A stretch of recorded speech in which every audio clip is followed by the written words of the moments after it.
भगवान कृष्ण ने अपने पिता से कहा, बाबा एक बात कहूं, मानोगे? आप हर साल इंद्र की पूजा क्यों करते हो? पिताजी ने कहा, इंद्र की पूजा इसलिए की जाती है क्योंकि इंद्र स्वर्ग का राजा है और सारे देवता उसके अधीन हैं।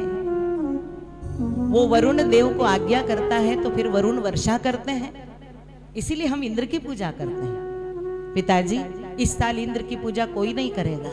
क्यों नहीं करेगा?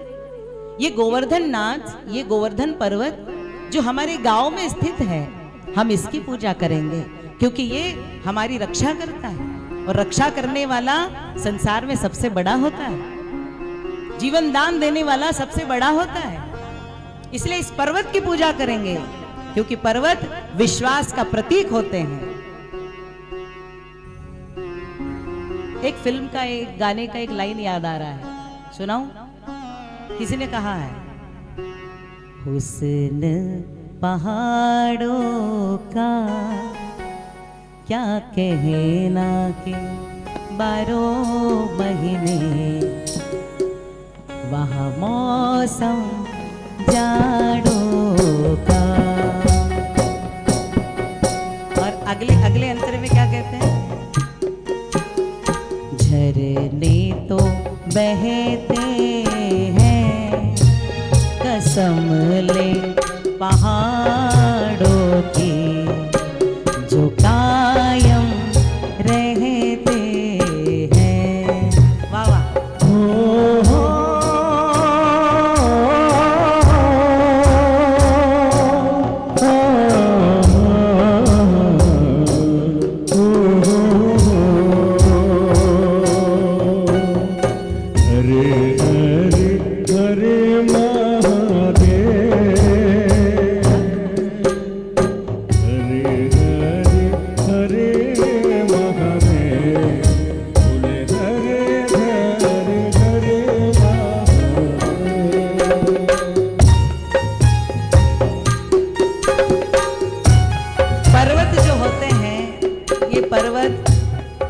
स्थिरता का प्रतीक है, विश्वास का प्रतीक है। झरने तो बहते हैं, कसम ले उन पहाड़ों की जो कायम रहते हैं, अनंत काल तक जो कायम रहने वाले हैं। उन पर्वत की पूजा करने का संदेश भगवान कृष्ण दे रहे हैं। नंद बाबा ने कहा, कन्हैया हमें नहीं पता इस पर्वत की पूजा कैसे होती है। अरे मैं हूं ना, मैं बताऊंगा। भगवान 10 साल के हो गए हैं, लेकिन 10 साल की उम्र में ब्रह्म ज्ञान पूरे ब्रह्मांड को दे रहे हैं। एक 10 साल का बालक, 10 साल का बालक बड़ी बड़ी लीलाएं करता है। प्रभु श्री रामचंद्र जब 16 साल के हुए तो 16 साल की उम्र में भगवान प्रभु श्री रामचंद्र ने ताड़का का वध किया। सबसे पहली राक्षसी मारी। ताड़का मतलब पावर हाउस, राक्षसों को जन्म देने वाली, राक्षसों का ट्यूशन लेने वाली, राक्षसों को राक्षस पद पर अग्रसर करने वाली ताड़का को 16 साल की उम्र में रघुवीर ने मारा। और हमारे कन्हैया ने 6 दिन की अवस्था में, चतुर्दशी के दिन पूतना को मारा। राम और कृष्ण एक ही हैं, अलग अलग नहीं है, लेकिन एक का जीवन संघर्ष से भरा है और एक का जीवन लीलाओं से भरा है। ऐसे लीला माधुरी भगवान आज गोवर्धन लीला करने जा रहे हैं। कह रहे हैं पर्वत की पूजा के लिए यमुना जल लाओ। ग्वाल बाल गाड़ियों से जा रहे हैं, बड़ी बड़ी टंकियां भर भर के जल ला रहे, नहलाया जा रहा है। ग्वाल बाल थक रहे हैं। भगवान ने देखा अब यहाँ मानसी गंगा को लाना पड़ेगा। मानसी गंगा को प्रकट किया गया और मानसी गंगा यमुना जल से आज गोवर्धन पर्वत का स्नान कराया जा रहा है। शुद्धो जल स्नानम समर्पयामि, यमुना जल स्नानम समर्पयामि, मानसी गंगा जल स्नानम समर्पयामि। गोवर्धन देवताय प्रियतां नमो। बोलिए गोवर्धन भगवान के। सुंदर अभिषेक किया जा रहा है। अब भगवान को भोग लगाना है।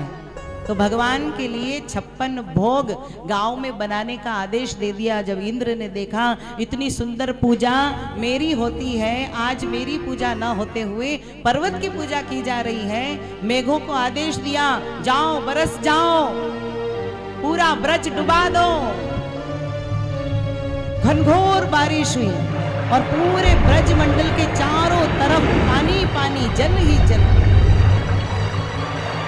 अब भगवान ने कमर पर हाथ रखा और आकाश की ओर देखा, बोले ऐसा, अच्छा ठीक है बरसाओ, कितना जल बरसा सकते हो बरसाओ, मैं भी देखता हूं तुम्हारे पास कितना पानी है।